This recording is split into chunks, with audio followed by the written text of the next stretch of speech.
Pembunuh ini dengan santai memanggang daging majikan dan suaminya. Meskipun para polisi sudah mengepungnya, ia tidak panik dan tetap santuy. Kasus ini langsung menggemparkan seluruh dunia. Wanita itu dijatuhkan hukuman seumur hidup.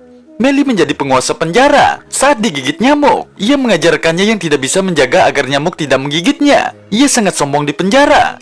Namun hari ini hari baiknya akan segera berakhir. Ada seorang gadis yang lebih mematikan di dalam penjara. Gadis itu jelas tidak membunuh siapapun, tapi ia pergi ke kantor polisi dan mengaku telah membunuh anak laki-laki. Ketika polisi bertanya kepada gadis itu, warna kalung yang dipakai bocah itu. Namun gadis tersebut ragu menjawab pertanyaan. Polisi yang jelas sangat berpengalaman tahu bahwa gadis itu bukanlah seorang pembunuh, tapi karena terlalu lama untuk menangkap pelaku sebenarnya, ia pun setuju menjadikan gadis itu sebagai tersangka. Tapi saat reka adegan, ia tidak bisa membedakan warna bantal. Jadi ia melihat ke arah polisi.